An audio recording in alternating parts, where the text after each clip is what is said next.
The wine splashed across her face like blood, dark, viscous, unforgiving. You vile creature. My birth mother's hand connected with my cheek before I could react, the crack echoing through the upscale jewelry boutique. I had caught the pendant mid-air, the emerald crescent worth 100 million that I'd spent years acquiring for my real mother. The woman before me, Clarissa Montgomery, had tried to claim it as her own. Her spoiled daughter, Sophia, had deliberately released it, hoping it would shatter against the marble floor.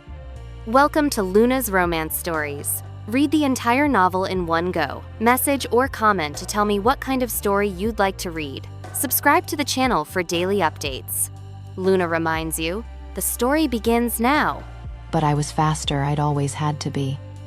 The pendant felt cool in my palm, its weight familiar. I'd tracked it through 3 continents, outbid collectors twice my age, negotiated with dealers who thought a teenage wolf had no business in their world.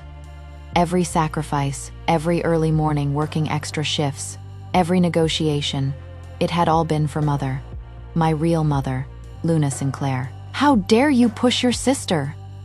Clarissa shrieked. Though we both knew Sophia had staged her fall, throwing herself backward with theatrical precision.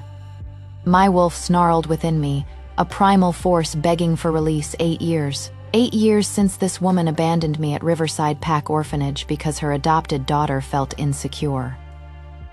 8 years of being forgotten, discarded like refuse, while she played the devoted mother to someone else's child. The boutique had gone silent. Other customers pretended to examine jewelry cases, while secretly watching our drama unfold. The manager stood frozen behind the counter, uncertain whether to intervene when dealing with families of such different status. "Clarissa Montgomery," I said, my voice cold as winter frost, keeping my tone level despite the burning handprint on my cheek. 8 years ago, I was adopted by another family. I am here to collect my jewelry, not to reconnect with strangers. Her eyes widened, mascara beginning to smudge at the corners. For the first time, the mask of maternal superiority cracked, revealing something raw beneath. Shock, perhaps even fear. "My current family treats me with genuine love," I continued. Each word deliberate. "I have no interest in reclaiming a title that means nothing to me."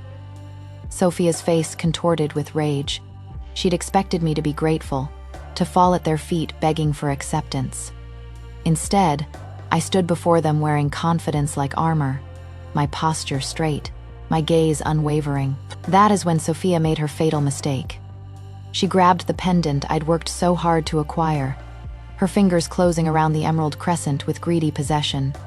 She smirked as she tried to fasten it around her own neck, her movements deliberately slow, taunting. "This would look so much better on me anyway," she purred.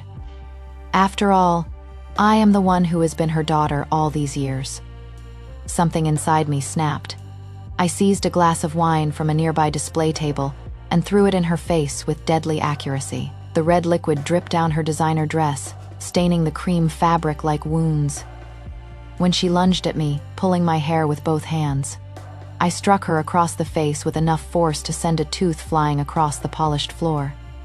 "Well done," my wolf purred, satisfaction thrumming through our shared consciousness. Clarissa raised her hand to strike me again, her face twisted with fury, but this time I was ready. Years in the wild had taught me to anticipate attacks. I caught her wrist and shoved her onto the nearby velvet sofa with strength that surprised. Even me, enhanced by wolf power I'd learned to control. "Is your name engraved on it?" I demanded, wiping the pendant clean with methodical precision, using the edge of my shirt. "How dare you claim what is mine?" "But the manager said it was for your mother," Clarissa sputtered, confusion and rage warring on her perfectly made-up face. I said nothing. Instead, I answered the phone buzzing in my pocket, my movements calm and controlled. "Mother, I am on my way home now. No need to pick me up." The word mother hung in the air like a death sentence.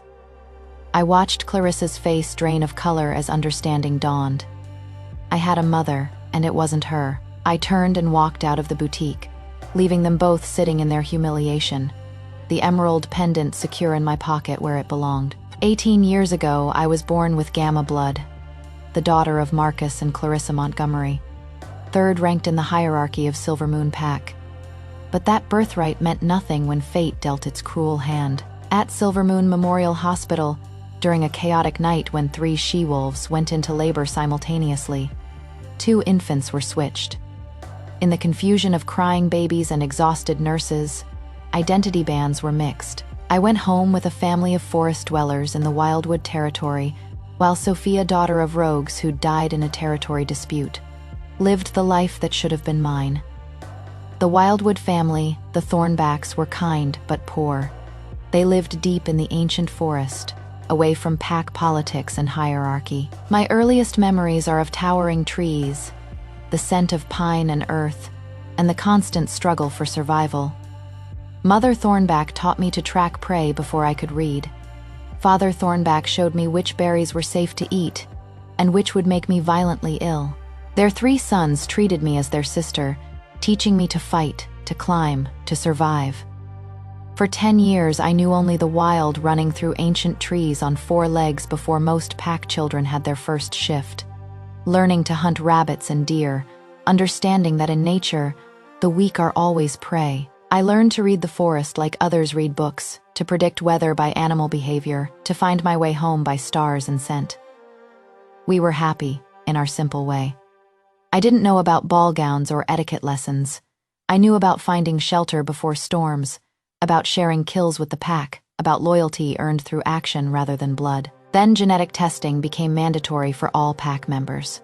The truth emerged like a wound ripped open. The hospital contacted both families immediately. Within hours, Marcus and Clarissa arrived at the Thornbacks' modest cabin, their expensive car looking obscene against the rough, hewn logs. I remember the DNA specialist's uncomfortable expression as she explained the impossible. That the daughter they'd raised for 10 years wasn't theirs, that their biological child had been living in the wilderness like a rogue. For one day, just one single day, they held me, lamenting my suffering, promising a better future. Clarissa wept over my calloused hands and the scar across my shoulder from a hunting accident. Marcus vowed to give me everything I'd been denied. They took me to their mansion in the heart of Silver Moon Pack territory. I stood in rooms larger than the Thornbacks' entire cabin, overwhelmed by silk curtains and crystal chandeliers. Sophia watched from the stairs, her face carefully blank. That night, they threw a welcome dinner. Extended family came to meet the returned daughter. For a few hours, I felt like I belonged somewhere beyond the forest. The next day, Sophia threatened to run away. She locked herself in her room, screaming that she couldn't bear to see the savage who'd stolen her parents. She refused food, refused comfort, worked herself into such hysterics that she collapsed and had to be taken to the hospital. By evening, I was in the orphanage. "You have to understand," Clarissa had said, her practiced sympathy making my skin crawl. We sat in her car outside Riverside Pack Orphanage, its iron gates looking like a prison. Sophia's mental state is so delicate. She has built her life with us. She doesn't remember anything before age 2. Your coming home now would confuse everyone and shatter the poor girl. Marcus nodded, his expression grave. "We've consulted with the best pack psychologists. They all agree. The transition needs to be gradual. Sophia needs time to adjust." "You are our biological child," Clarissa continued, taking my hand with false warmth. "You'll have everything you are meant to have in the future. Once Sophia gets into college and isn't insecure anymore, once she has established her own identity, we'll bring you back. We promise." "It is just temporary," Marcus added. 2 years, maybe 3. You are young. You'll understand when you are older." I stared at them, these strangers who shared my DNA but not my heart. The Thornbacks would never have abandoned me. Not for any reason. They'd taught me that pack means standing together, especially when it is hard. Those words severed any lingering hope I'd harbored. I turned and walked back into Riverside Pack Orphanage, refusing to look back. I heard Clarissa call my name once, twice, but I didn't turn around. The headmistress, Mother Helena, greeted me with sad eyes. She'd seen this before. Parents who couldn't handle complicated situations, who chose the easier path. "You'll always have a place here," she said softly, leading me to the dormitory wing. And so began my second exile. First from my birthright, then from the forest family who'd actually loved me, and now from the biological parents who claimed to want me but lacked the courage to fight for me. The Wildwood territory had taught me survival, but Riverside Pack Orphanage taught me something more valuable: resilience. The orphanage was a sprawling 3-story building on the outskirts of Silvermoon Pack territory. Weathered and worn but sturdy, peeling yellow paint revealed older layers beneath, evidence of decades of neglect, punctuated by occasional half-hearted renovations.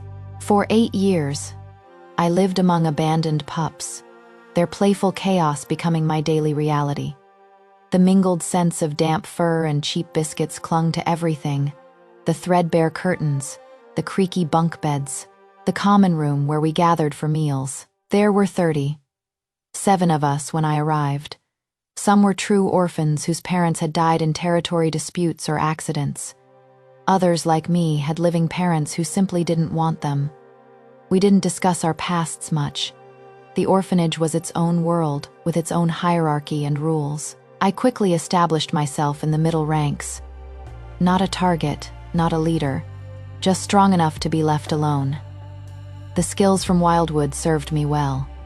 I could sense predators, both animal and human. I knew when to fight and when to fade into the background. Mother Helena assigned me chores based on my abilities. I doled out treats from frayed canvas bags during special occasions, helped younger pups with their homework, and learned that family wasn't always about blood. The orphanage library became my sanctuary, dozens of donated books with broken spines and missing pages.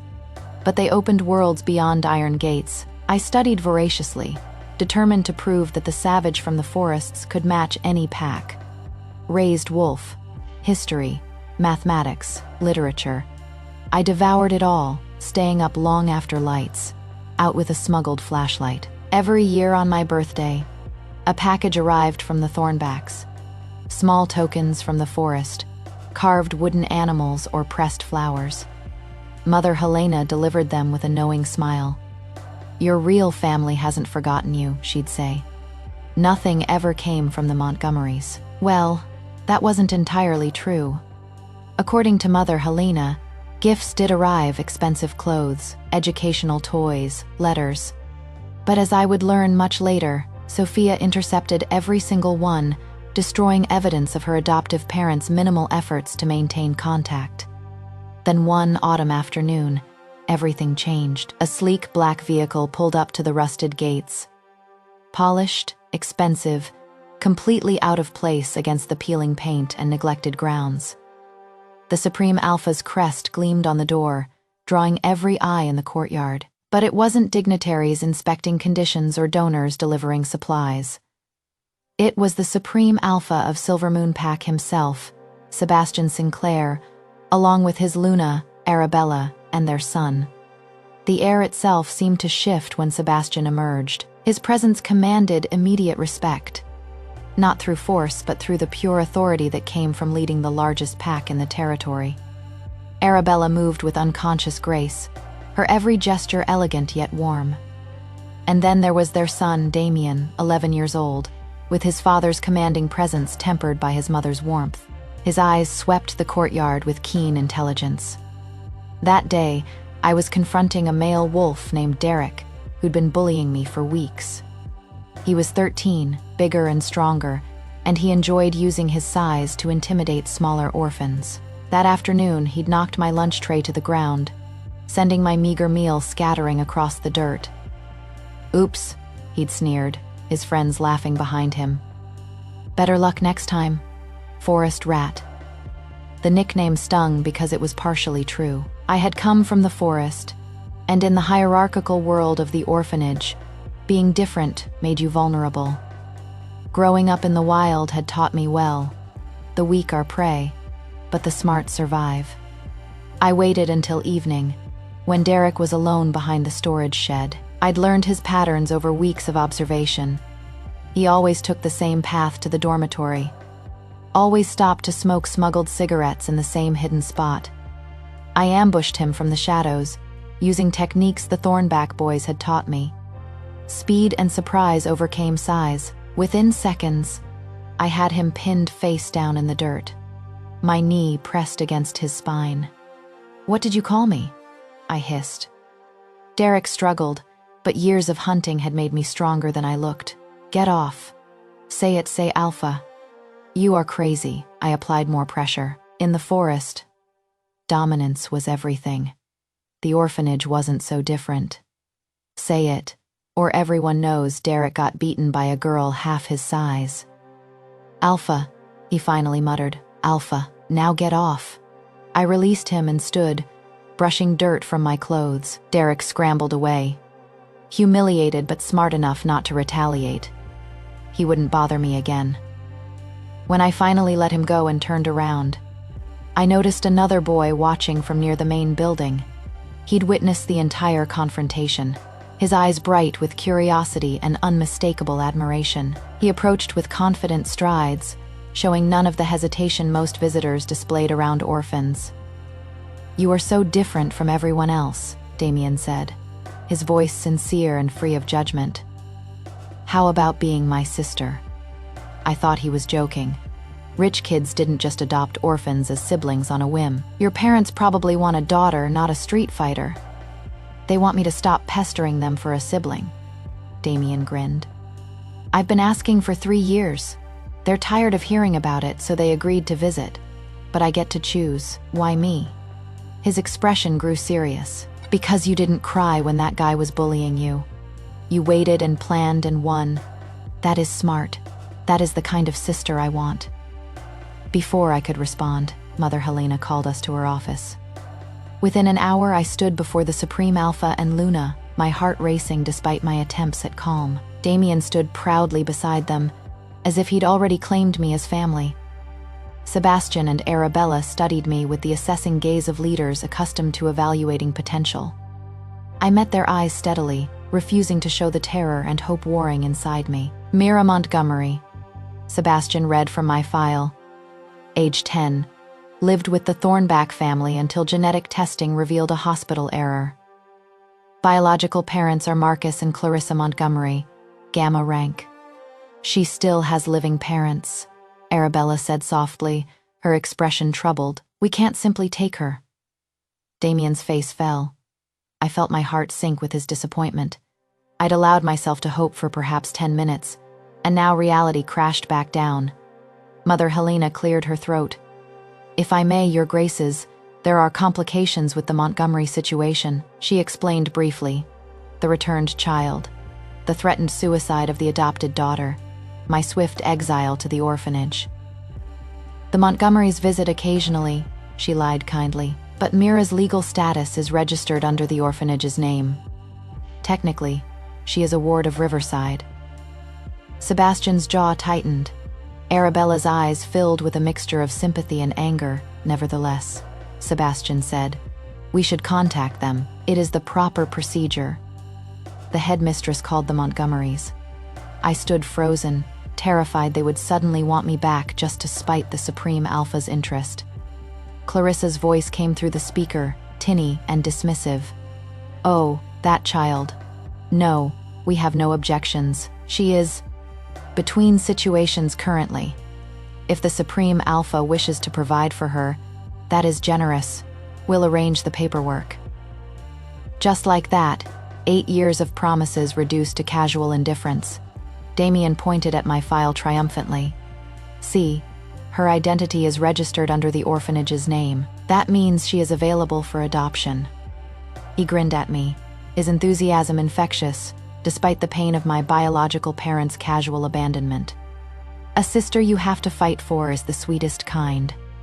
Sebastian and Arabella exchanged glances, having one of those wordless conversations that long, married couples perfect. Finally, Arabella smiled. "Welcome to the family, Mira," she said warmly. And just like that, my life transformed. I became Mira Sinclair, daughter of the Supreme Alpha. The transition wasn't immediate. There were legal procedures, paperwork, official declarations. But that afternoon, Arabella took me shopping for new clothes, patiently helping me navigate stores. I'd never dared enter. Damien chattered constantly, already making plans for all the things we'd do together.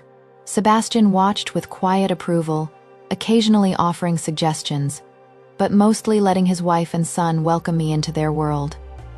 That night, I slept in a bedroom 3 times the size of the orphanage dormitory. Silk sheets, soft pillows, and the overwhelming scent of safety and belonging. I cried myself to sleep. But for the first time in years, they were tears of relief rather than sorrow. 8 years later, on an unremarkable Tuesday afternoon in late spring, Clarissa appeared at the orphanage gates. I'd been visiting Riverside as I did monthly, bringing supplies and spending time with the younger pups. At 18, I'd become something of a legend there, the orphan who'd been chosen by the Supreme Alpha, proof that better futures existed beyond those iron gates. I was in the courtyard teaching a group of 7-year-olds basic self-defense when I felt eyes on me. The sensation was familiar from my forest days, that prickling awareness of being watched by something that might be predator or prey. Clarissa stood by the gate, dressed in designer clothes that screamed trying too hard. Her makeup was perfect, her hair professionally styled, but something hollow lurked beneath the polished exterior. "Mira," she began, as if we'd been having an ongoing conversation rather than existing in 8 years of mutual silence. "I told you, once Sophia was settled in college, once she felt secure enough, we would bring you home." Her practiced smile felt like a mask stretched over barely contained desperation. Her acceptance letter to Crescent Moon University arrived this morning. She approached slowly, as if I were a skittish animal that might bolt. "The best business program in the territory. She is finally established, finally secure in her own achievements. So here I am, as promised." Confusion clouded my thoughts. Who was this stranger claiming to be my mother? The woman who'd birthed me was a biological fact, not an emotional reality. The children had stopped training, watching our interaction with open curiosity. I gently dismissed them, creating space for this conversation I didn't want to have. Clarissa sighed with rehearsed regret. "I know you must resent me. 8 years is a long time, but you must understand. Sophia feels so fragile, knowing she is not our blood." Her gaze swept over my simple training clothes and the calluses on my hands with unveiled judgment. "You were born a Gamma's daughter. You were destined for everything. We merely delayed your inheritance so your sister could find her footing. I am sorry for these 8 years, but once you are home, we'll make it all up to you. Private tutors, etiquette lessons, introduction to society, everything you missed." I raised my hand, cutting through her torrent of words with cold precision. "Wait, who are you?" The woman froze under my unwavering gaze, shock replacing her practiced sympathy. Then, unexpectedly, she laughed, a light, mocking sound that held no real humor. "Well, the orphanage certainly didn't soften you up. Good. Even if we've spoiled Sophia rotten, I can see you'd handle her just fine. You've got spine." Her warmth evaporated, replaced by icy calculation. "Listen carefully, Mira. Sophia is quite sensitive about her adoption. When you come home, you must never mention anything about who is biological or not in front of her. In our household, you are both my daughters, equal understood." My stomach churned with disgust. "From now on, you are her big sister," Clarissa continued, as if this were perfectly reasonable. "I expect you to look out for her. Make sure she doesn't get picked on or feel insecure. Use that strength you've developed to protect her. And remember, in my eyes, you are just as important as she is." The hypocrisy was breathtaking. I stared at this unreasonable woman, my mind finally fully processing who she was and what she represented. Clarissa Montgomery, my birth mother, a title that meant absolutely nothing. Did it ever cross your mind that I might end up with a new family? I shot back, my voice sharp with barely contained anger. She stepped closer, reaching to pat my head in a gesture that might have been maternal under different circumstances. But I dodged instinctively.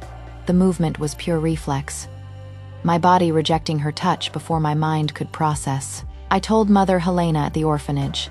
Clarissa said with insufferable condescension. You are a she, wolf with a bloodline. You come from a Gamma family, just temporarily placed here due to unfortunate circumstances.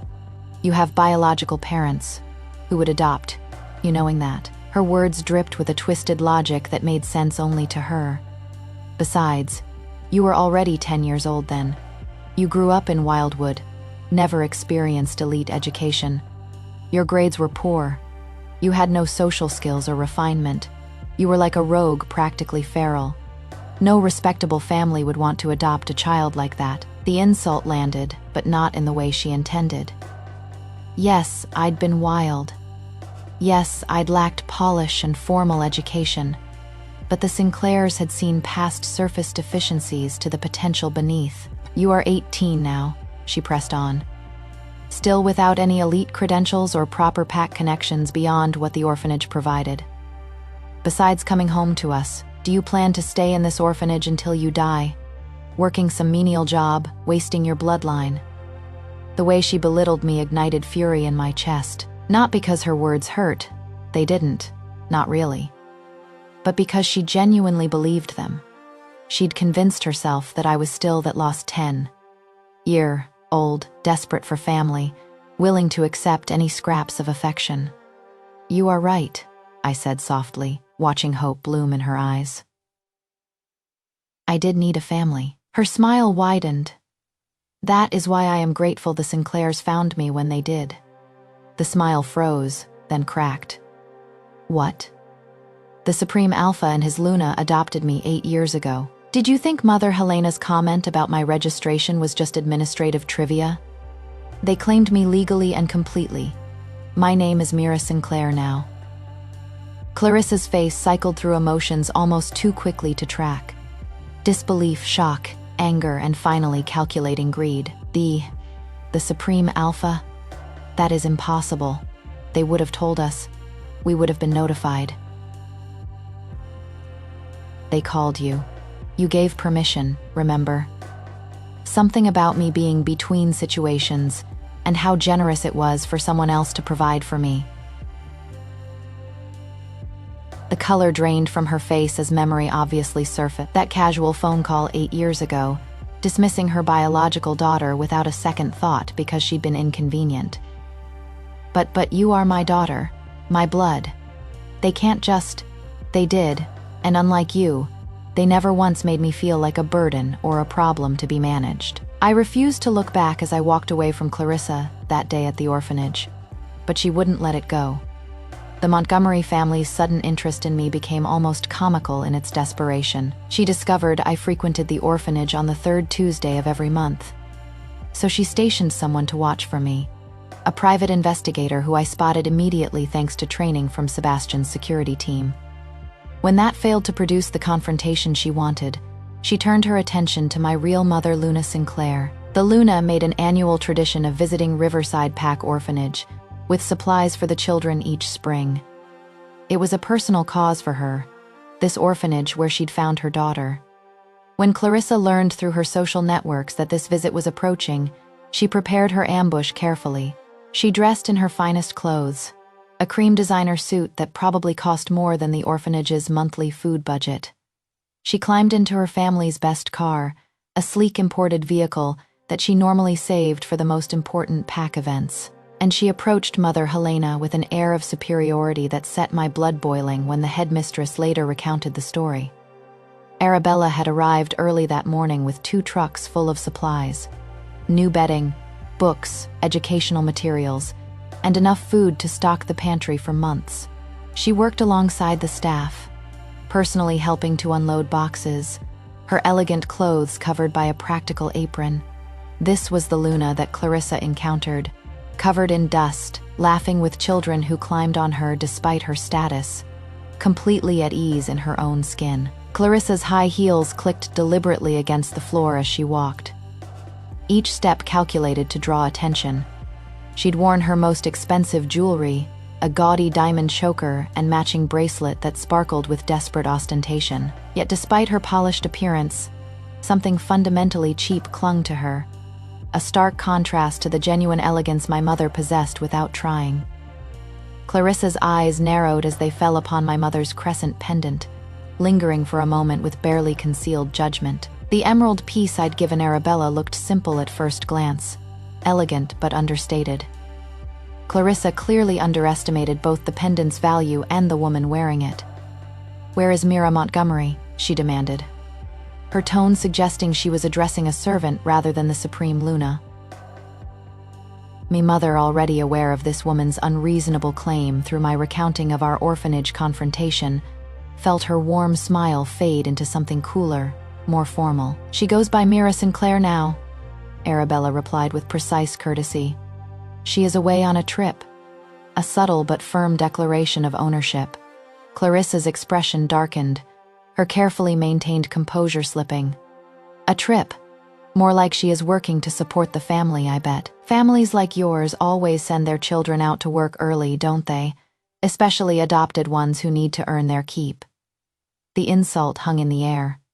Several orphanage staff members stopped working, sensing confrontation brewing. My mother's tone remained firm but cold. "She is a Sinclair now. We would never need her to work." It was true. I'd taken the trip to New York with Damien voluntarily, determined to find the perfect birthday gift for our mother. We'd spent a week attending auctions, visiting galleries, and finally locating the emerald crescent that now rested against Arabella's throat. Undeterred by the subtle rejection, Clarissa produced a check from her designer purse with a flourish. The paper crackled in the quiet room. "Here is $1 million, she announced loudly, clearly hoping to impress the watching staff and children.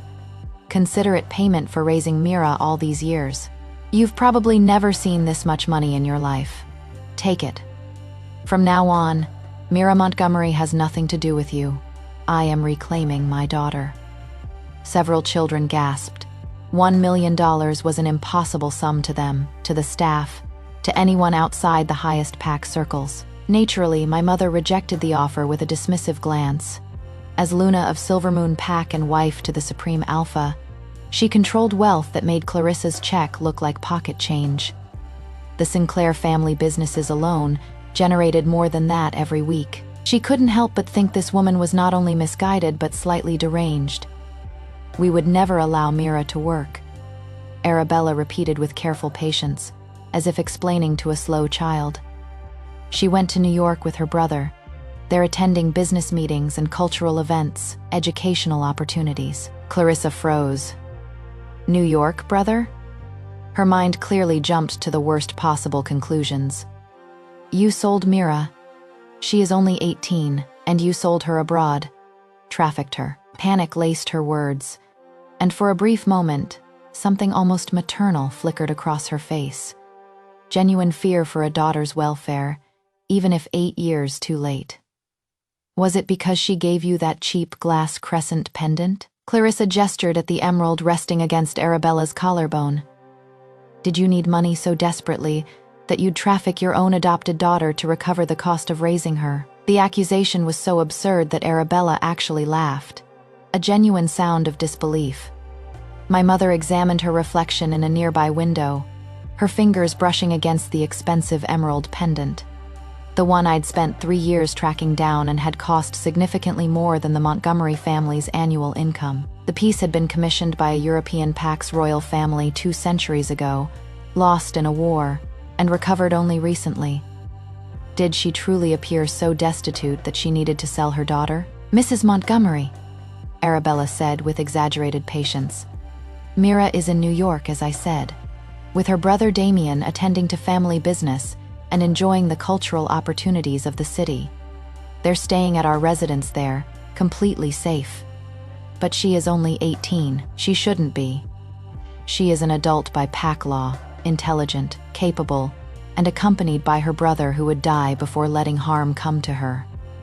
Your concern, while noted, is 8 years too late to be relevant." The words were delivered with devastating courtesy, each one a precise blade. Clarissa fumbled for response, her carefully constructed superiority crumbling. "The Sinclairs. You are the Sinclairs, the Supreme Alpha's family. Yes, and you adopted her legally." 8 years ago, as I am certain Mother Helena informed you at the time. You gave permission quite readily, as I recall. The Montgomery family truly lacked depth and insight, Arabella thought. They discarded a daughter of clear potential, convinced that family worth was measured in elite credentials and social polish, rather than character and strength. I want to see the adoption papers, Clarissa demanded, grasping at straws. Feel free to request copies from the PAC registry office. Everything was filed properly. Now, if you'll excuse me, I have supplies to distribute. Arabella turned away, dismissing Clarissa as definitively as one might dismiss a servant. The Luna returned to sorting donated books with several eager children, completely ignoring the woman still standing frozen in the middle of the common room. Clarissa left shortly after, her designer heels clicking against the floor with less confidence than when she'd arrived. As days crept closer to Mother's birthday, anticipation grew thick throughout the Sinclair household. The Lunar Gala wasn't just a celebration. It was a spectacle of grandeur, a vibrant tapestry woven with laughter, music, and elegance that would be attended by every important family in the territory. The preparations were elaborate. Event planners consulted daily with Arabella about flowers, music, catering. Damien and I were enlisted to help with seating arrangements, a task that proved more politically complex than any of my advanced mathematics courses. If we seat the Riverside Alpha next to the Northern Beta, there will be bloodshed, Damien mused, studying the chart. They've had a border dispute for 3 years. Put the Western Pack between them as a buffer, I suggested. Their Alpha is charming enough to keep things civil. When I spotted Marcus Montgomery's name on the guest list, mixed emotions washed over me. As a Gamma, he warranted an invitation to such a significant event, but seeing his name in formal script made the upcoming confrontation feel inevitable. Summaries showing off their riches right in front of me, Mother remarked one afternoon, gracefully cradling her teacup. We were in her private sitting room, reviewing final arrangements. I suppose I should do something to restore my dignity, don't you think? A chill ran down my spine as she posed her question. Arabella rarely made statements without purpose. My dear Mira, she continued, setting down her cup with deliberate precision, which do you think holds more significance, giving birth to a pup or raising one? Cold sweat trickled down my back.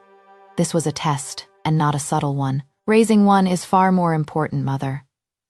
She offered a non-committal. Her expression unreadable, leaving me uncertain whether I'd answered correctly. Damien erupted into laughter from his position sprawled across the settee. What a brown noser, he gasped, slapping his knee. You could have at least pretended to think about it. I leaped up, ready to deliver a playful punch, and we dissolved into our usual sibling wrestling at 18 and 21. We still fought like pups, much to our parents' amused exasperation. Enough, you two, Arabella chided, but her eyes sparkled with warmth. Save your energy for the gala. The day itself arrived with perfect weather, clear skies, comfortable temperature, ideal for the outdoor portions of the celebration. The Sinclair estate had been transformed into something from a fairy tale. Thousands of white flowers created cascading displays. String lights promised magic after sunset, and the scent of jasmine and roses perfumed the air. I wore a gown that Arabella had commissioned specially, deep midnight blue that brought out my eyes, simple but elegant, with subtle embroidery that caught the light. The emerald pendant I'd given her rested against her throat, and she'd insisted I wear matching earrings. Come on, the Lunar Gala is about to start, Damien urged, offering his arm with exaggerated formality.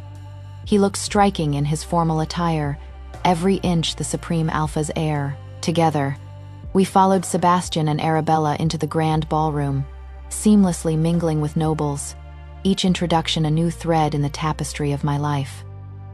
The Supreme Alpha and Luna Sinclair, the announcer proclaimed, accompanied by their son, Damien Sinclair, and their daughter, Mira Sinclair. The emphasis on their daughter was deliberate, a clear message to anyone who might question my place in the family. The evening progressed beautifully. I danced with visiting Alpha's sons, discussed territory management with Betas, and discovered I could hold my own in political conversation thanks to years of education from the best tutors the Sinclair wealth could provide. Then I felt it, an intense gaze piercing through me like a physical touch. When I turned, Clarissa's expression showed sheer disbelief. She stood near the refreshment table wearing a dress that probably cost a fortune, but somehow still looked cheap next to the genuine elegance surrounding her. She couldn't grasp that I'd been adopted by the Supreme Alpha and Luna. The reality clearly hadn't fully penetrated until this moment.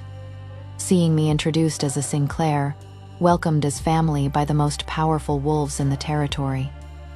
Marcus stood beside her, his expression carefully neutral, but I caught the calculation in his eyes. He'd always been more practical than his wife, and I could almost see him running numbers, evaluating what connection to me might now be worth. "Did you see that crescent emerald pendant the Luna is wearing?" Voices whispered around us, the gossip spreading like wildfire. Mira went all the way to New York to bid for that piece at auction. The gemstone alone cost $100 million. The setting is historical too, crafted by the European royal pack's personal jeweler 2 centuries ago. Even though she is adopted, they treat her as if she were born into the family. There is no distinction at all. I heard that right after adoption. Mira was granted shares in the Supreme Alpha's companies. Can you imagine the dividends she receives annually? Sebastian Sinclair doesn't make empty gestures. If he calls her daughter, she is his daughter. Sophia stood near her mother, practically green with envy. Her schemes to push me out, her interception of gifts and messages, her manipulation of Clarissa's maternal guilt, all of it had backfired spectacularly. I was now daughter to the most powerful family in Silvermoon Pack, while she remained the adopted child of a mid-ranking Gamma couple. The irony was delicious. The atmosphere felt suffocating suddenly, the weight of hundreds of eyes tracking my every movement, seeking air. I stepped outside onto the terrace that overlooked the estate's gardens. The night air cooled my flushed cheeks. I leaned against the stone railing, enjoying a moment of solitude, watching fireflies dance among the rose bushes below. Footsteps sounded behind me. I didn't need to turn to know who it was. Her scent carried on the breeze. Expensive perfume that couldn't quite mask underlying desperation. Clarissa. Her expression had transformed, stripped of haughtiness, now a complex tapestry of emotions. I couldn't quite parse, regret, calculation. Maternal instinct 8 years late? So it is true, she said quietly, approaching with uncharacteristic hesitation. The Supreme Alpha and Luna adopted you. You are really their daughter now. I said nothing, waiting. But Mira, you must understand, you are not their biological child. Her words came faster now, desperate. No matter how lovingly they treat you, there is always a divide. Biology matters. They might love you, but you are not truly theirs. Not like you are truly mine. The audacity took my breath away. But I am your mother, she pressed on. I carried you for 9 months. I gave you life. That bond can never be broken, no matter how many papers are signed. I would give everything for you. I am your blood. I rolled my eyes, unable to contain my contempt. Weren't you the ones who didn't want me, Clarissa? If blood ties are so significant, why do you dote on your adopted daughter like she is a treasure? Why did you choose her over me? Your words contradict your actions so thoroughly, it is almost impressive. Her eyes sparkled with sudden realization, as if she'd solved a puzzle. I knew it. You still care about Sophia. That is what this is about. You are jealous of the attention I gave her. My jaw dropped at the twisted logic. Listen, I understand now, she continued, apparently convinced she'd discovered the truth. She is an adult now. I've done my part for her. Raised her, educated her, got her into university. I'll kick her out right away, tonight. If you want, I'll throw a grand banquet and announce you are my one and only daughter, the biological heir to the Montgomery family. She reached for my hands, her grip desperate. Come home with me, Mira, where you belong. I'll make everything right. I promise. A sharp laugh escaped my lips before I could contain it. Clarissa, can't you bear to see me thriving? When I was first found, you promised to treat me well. What happened? I experienced less than a day of your so-called love before being cast aside like garbage. I pulled my hands from her grasp. Now that I've found a family who genuinely loves me, you show up to flaunt your meager affection and biological connection. Don't you think too highly of yourself? Tears glistened in her eyes. Whether genuine or manufactured, I couldn't tell and didn't care. I made mistakes, she whispered. But I am your mother. That has to count for something. You are nothing to me, I said flatly. A stranger who shares my DNA, that is all you'll ever be. She moved toward me, perhaps to embrace me or strike me, but her path was suddenly obstructed. Damien stepped between us, a protective barrier, his entire body radiating authority and barely contained aggression. At 21, he'd fully grown into his alpha power, and the force of it now pressed against everyone on the terrace like a physical weight. You are looking for trouble? His voice was low and commanding, exuding unmistakable dominance. I am the one who put every bite of food in her mouth from age 10 until she grew into this incredible person. I taught her to read pack politics, to defend herself properly, to understand her own worth. She is my family, so back off and keep your hands off my sister. Clarissa flinched under the weight of his alpha presence, her wolf instinctively cowering before superior power. Does the Montgomery family really want to go bankrupt? Damien asked conversationally, but the threat underlying his words was unmistakable. Because I can make that happen. One word to my father, and your business contracts vanish. Your pack standing evaporates, everything you've built crumbles. I am her biological mother, Clarissa shrieked, abandoning pretense of dignity. You stole her from me? I didn't even know she was adopted through proper channels. You must have adopted her through improper means, manipulated the paperwork. Damien laughed, genuinely amused. Marcus Montgomery, do you think so too? I hadn't noticed Marcus emerging onto the terrace, drawn by his wife's raised voice. He stood in shadow, his expression carefully neutral. Well, Damien demanded. Marcus stepped into the light, his jaw tight with suppressed anger. But the anger, I realized with shock, wasn't directed at us. He tugged at Clarissa's arm roughly. Enough. Marcus. Before she could finish, his hand connected sharply with her cheek. Not as hard as she'd hit me in the boutique, but hard enough to shock her into silence. I was aware of it all along, he declared, his voice carrying to the growing crowd of curious onlookers.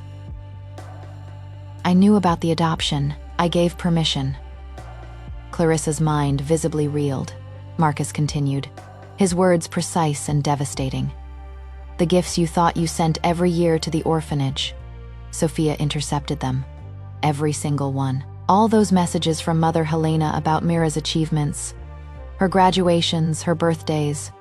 Sophia erased them without a second thought. That is a lie, Clarissa whispered. She wouldn't. After that initial period when we visited the orphanage, that one visit 8 years ago, you didn't even bother to call again. Marcus's expression held contempt. To Mira, you are nothing more than a stranger she has encountered only a handful of times. Stop lying to yourself about maternal bonds that never existed. Clarissa's gaze flickered between her mate, her adopted daughter who stood frozen near the terrace entrance, and me. Truth crashed down like a tidal wave, drowning the carefully constructed delusions she'd maintained. Sophia's face had gone pale, her carefully maintained innocence cracking to reveal calculation beneath. Laughter mingled with tears erupted from Clarissa as the full weight of 8 years of manipulation became clear she'd been played.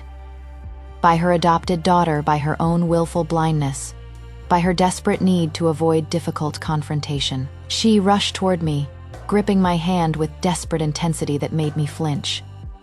I was wrong, Mira. I was so terribly wrong. I see that now. But it is not too late. We can start over. We can. Mrs. Montgomery. Sebastian's voice cut through her pleas like a blade. He'd emerged onto the terrace with Arabella, both of them radiating the calm authority that came from decades of leadership. "You are making a scene at my Luna's birthday celebration," he continued, his tone polite but inflexible. "I am going to have to ask you to leave." Damien gestured, and two of our security team appeared immediately. "Escort Mr. and Mrs. Montgomery and their daughter to their vehicle," he ordered. "You can't do this," Clarissa shrieked, all pretense of dignity abandoned. "She is my daughter, my blood. You can't keep her from me." "Actually," Arabella said softly, "we can. Mira is 18, an adult by both human and pack law. She has made her choice quite clear. You need to respect that." The security team took Clarissa's arms gently but firmly. Marcus went without protest, his expression distant. Sophia followed, shooting me one last look of pure hatred before disappearing into the house. Once they were gone, the gathered onlookers began to disperse, gossiping excitedly about the drama they'd witnessed. The lunar gala would be remembered for more than just celebration. Damien turned to me with grave intensity, waiting until we were relatively alone. "Who holds more significance for you, the one who gave you life or the one who nurtured you?" It was the same question Arabella had asked, but from Damien, it carried different weight. This wasn't a test, this was reassurance that he needed. That they all needed, perhaps, that their love and effort hadn't been wasted. "Huh," I replied, deliberately obtuse, not ready for emotional weight after the confrontation. His expression morphed into mock threat, eyes narrowing with sibling mischief. "Wrong answer. Now you are going to pay." Soon we were wrestling playfully right there on the terrace, tension forgotten, reverting to the relationship that felt most natural, brother and sister, bound not by blood but by choice and 8 years of genuine love. Sebastian and Arabella watched with indulgent smiles, and in that moment, I understood what family truly meant. The weeks following the lunar gala were remarkably peaceful for the Sinclair household, but catastrophic for the Montgomerys. After being forcibly returned home, Clarissa unleashed fury upon everyone within reach.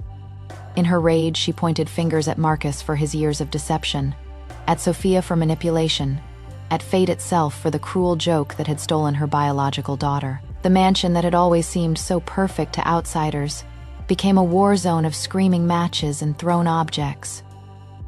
"You knew," Clarissa shrieked at Marcus during one particularly explosive argument.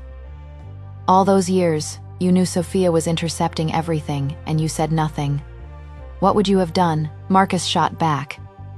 "You were so desperate to avoid conflict, so terrified Sophia would throw another tantrum. You made your choice 8 years ago. She manipulated me, manipulated us both." "No," Marcus said coldly. "She just told you what you wanted to hear so you could avoid facing what you'd done." The truth was even worse than Clarissa had realized. Marcus had been leading a double life for years. He had a lover, a she, wolf from a minor pack, and a son who was merely 2 years younger than Sophia. The revelation came out during one of their fights when Clarissa discovered suspicious charges on their shared accounts. When confronted, Marcus didn't even bother denying it. "You threw away our real daughter," he said with devastating calm. "What did you expect? That I'd stay loyal to a woman who couldn't even fight for her own child?" Seeing her unravel completely, Marcus simply brought his outside lover and their son into the family home. A brazen act that shattered any remaining pretense of their marriage. The woman, Helena, moved into the guest wing with her teenage son, establishing her presence with calculated confidence. The facade of their perfect life crumbled, revealing the rot that had been spreading beneath polished surfaces for years. Sophia, raised as a trophy daughter meant to shine in social settings, had no real skills. She'd never worked, never struggled, never needed to develop competence beyond maintaining appearances. When Marcus, distracted by his disintegrating marriage, stopped managing the Montgomery family business effectively, things deteriorated rapidly. Sophia attempted to take charge, convinced her university business courses had prepared her. They hadn't. Within months, she'd made catastrophic decisions, canceling contracts with long-term partners, investing in schemes that collapsed, trusting advisors who embezzled funds. During one particularly explosive argument with Marcus about the company's failing finances, Clarissa made a decision born of rage and desperation. They were driving back from yet another meeting with creditors. Marcus was at the wheel, Helena beside him in what had once been Clarissa's seat. Clarissa sat in the back, feeling like a ghost in her own life. "This is all your fault," she hissed from the back seat. "Everything that is gone wrong. Mira, Sophia, the business. It all traces back to your selfishness." "My selfishness?" Marcus laughed bitterly. "You are the one who threw our daughter away because you couldn't handle Sophia's tantrums. I was trying to hold our family together. By destroying it, brilliant strategy." In reckless abandon, pushed past breaking point, Clarissa lunged forward and seized the steering wheel, yanking it hard to the right. The car swerved violently. Marcus fought for control, but they were on a curved mountain road, and physics was unforgiving. The vehicle crashed through the guardrail, rolling twice before slamming into a rocky outcropping. Helena died on impact. Marcus sustained critical injuries, broken spine, internal bleeding, trauma that would leave him partially paralyzed. Clarissa escaped with relatively minor injuries, protected by the backseat positioning. The crash made regional news. Gamma Marcus Montgomery, critical after mountain road accident. The speculation about causes ran wild: mechanical failure, driver distraction, even possible assassination attempts by business rivals. Only Clarissa knew the truth. She'd caused it. Her rage, her inability to accept reality, her desperate need to blame someone for the life that had collapsed around her. She sat by Marcus's hospital bed, watching machines breathe for him, and finally understood the full weight of her choices. She'd lost her biological daughter. Her marriage was destroyed. Her adopted daughter had manipulated her for years, and now she'd nearly killed her mate and had killed an innocent woman. Sophia, raised as a trophy daughter, lacked the skills to run a company in crisis. With Marcus hospitalized and Clarissa drowning in guilt and legal complications from the crash, responsibility fell to her by default. The Montgomery family business had been mid-tier but stable. Import-export of luxury goods, a few manufacturing contracts, real estate holdings. Nothing spectacular, but enough to maintain their gamma status and comfortable lifestyle. Within 6 months of Sophia taking control, it was bankrupt. She'd made every possible mistake, trusted bad advice, invested in schemes that any experienced business person would have recognized as fraudulent, canceled contracts with reliable partners because she thought she could negotiate better terms, only to discover those partners had alternatives while she had nothing. Creditors circled, business assets were seized. The mansion went on the auction block. That is when Damien made his move. "The Montgomery business holdings go up for auction next week," he mentioned casually one evening over dinner. "Might be worth acquiring." Sebastian raised an eyebrow. "Sentiment or strategy?" "Strategy. They have contracts in territories we've wanted to expand into. Their assets are undervalued due to mismanagement. Once properly integrated into Sinclair Holdings, they'd be quite profitable." "And the fact that it is Mira's biological family's company?" Arabella asked carefully. Damien shrugged. "They threw away something valuable. I am simply picking up what they discarded." I said nothing, focusing on my meal. The poetic justice wasn't lost on me. The Sinclair family holdings acquired the Montgomery business assets for a fraction of their actual worth. Damien personally oversaw the acquisition, ensuring everything was legal and above board, but ruthlessly efficient. In rare compassion that surprised everyone, he showed mercy in the final terms. Instead of leaving them with absolutely nothing, he left them a small factory in a secluded wolf town on the territory's edge. Enough to survive. Not enough to rebuild to their former status. "Summonen doesn't seem to be feeling any sympathy for them," Damien remarked later, handing me a shopping card loaded with funds. "Thought you might need some retail therapy to process your feelings." I accepted it, examining the card with detached interest. "I truly harbor no feelings for them, Damien. I spent my early years in the forest until I was 10. only to be cast into an orphanage for 8 more years. At best, I know their names. They're strangers who happen to share my DNA. I refuse to invest emotions in those who'd never truly loved me, who'd valued comfort over courage, convenience over connection. Clarissa simply cannot accept the truth, I continued. She feels her possessions have slipped beyond her grasp. She is not mourning the loss of a daughter.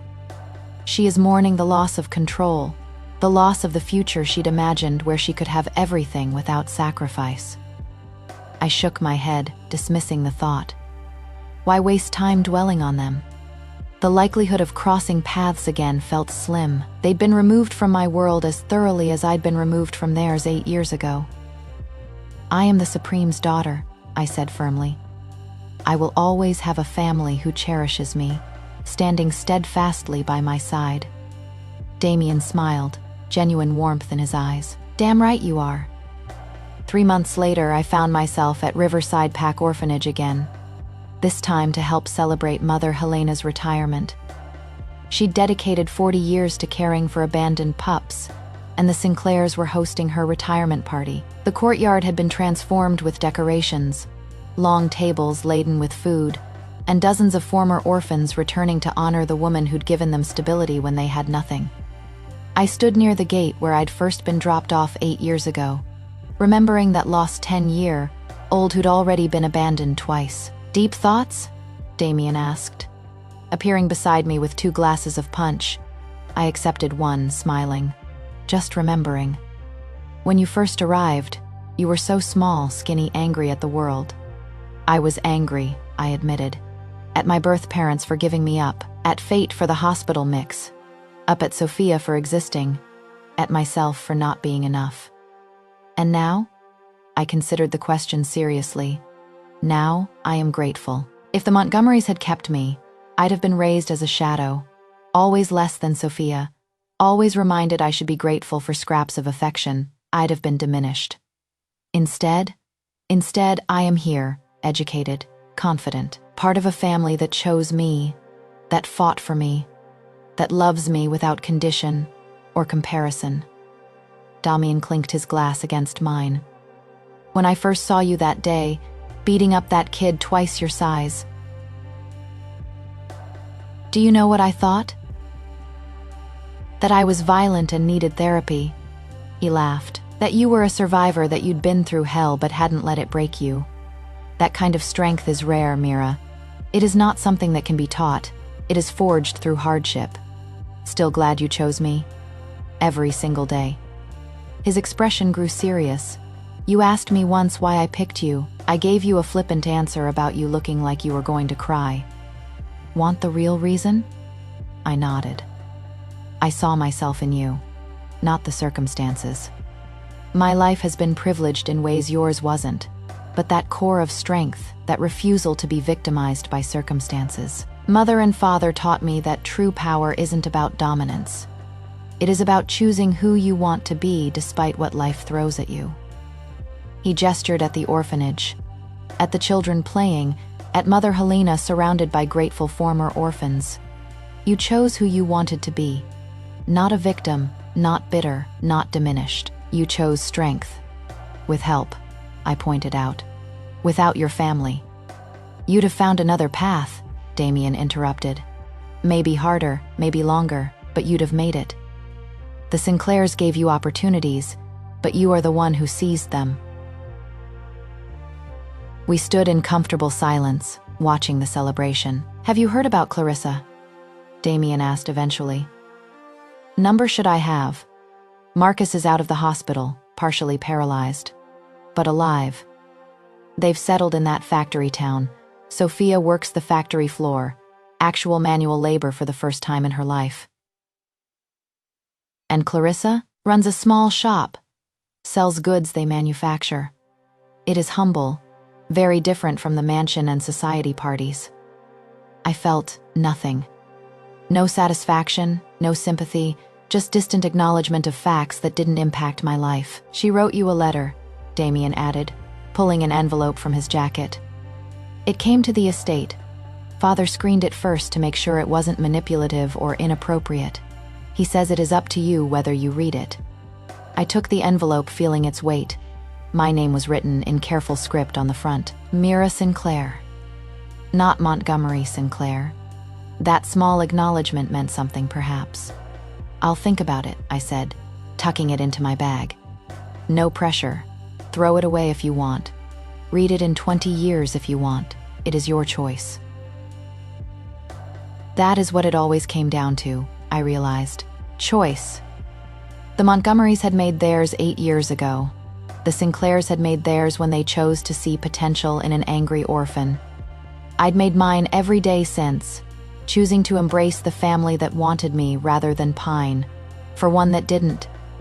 I waited 3 weeks before opening Clarissa's letter, not because I was conflicted, but because I wanted to be certain of my own emotional state first. I didn't want to read it in anger or sadness or any state where her words might have undue impact. Finally, on a quiet Sunday afternoon, I sat in my favorite spot, the window seat in the library that overlooked the estate's rose garden. Arabella and Sebastian were out. Damien was handling business. I was alone. The letter was handwritten on simple paper, not the expensive stationery Clarissa had once used. Dear Mira, I am not sure you'll read this. I wouldn't blame you if you burned it unopened, but I need to write it anyway, for myself if not for you. I made terrible choices. I can explain them. Sophia's fragility, Marcus's pressure, my own weakness. But explanations aren't excuses. I chose comfort over courage. I chose to avoid difficult confrontation over fighting for my daughter. You asked me once, which mattered more, giving birth or raising a child? I told you blood mattered. I was wrong. Profoundly wrong. The Sinclairs raised you. They gave you confidence, education, love without condition. They made you into the remarkable young woman I saw at the Lunar Gala. I gave you DNA and 9 months of gestation. That is not nothing. But it is also not enough to claim any credit for who you've become. I am not writing to ask for forgiveness or another chance. I don't deserve either.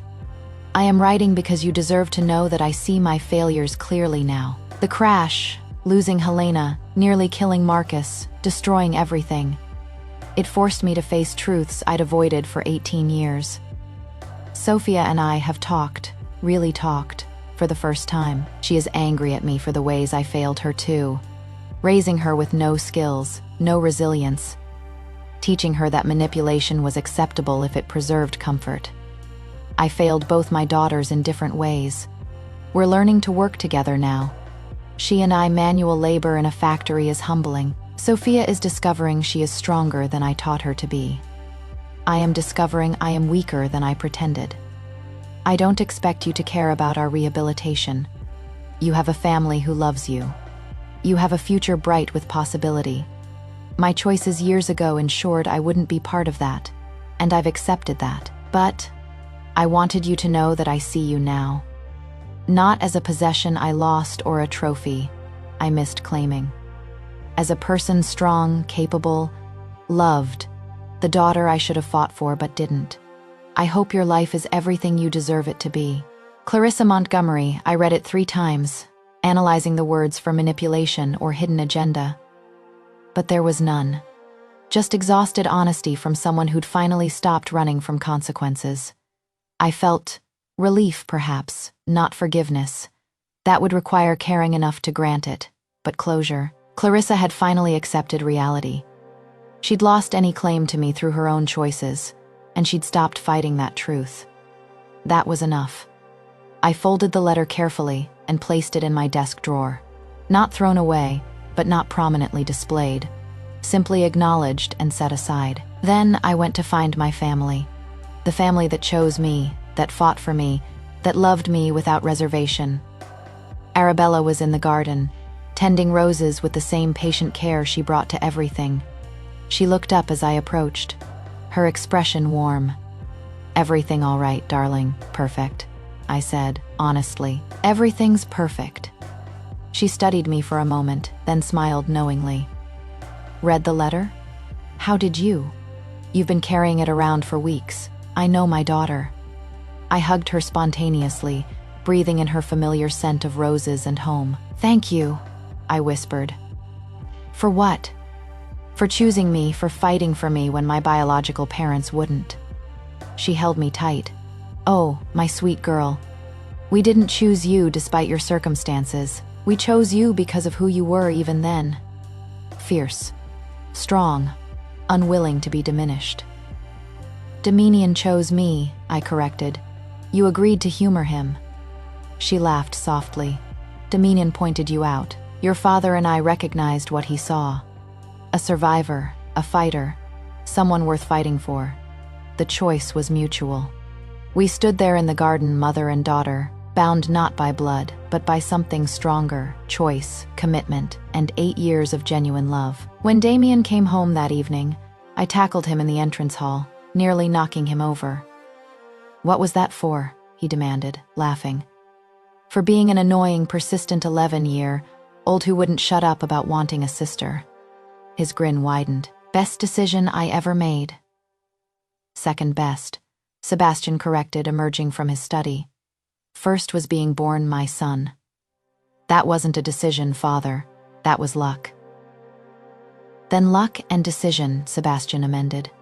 He looked at me with rare open affection. "And our luck continued when we found you." That night, we had dinner as a family. The 4 of us, laughing, arguing, sharing the comfortable intimacy of people who'd chosen each other and never regretted that choice. I am Mira Sinclair, daughter of the Supreme Alpha, not by blood, but by choice. And that has made all the difference.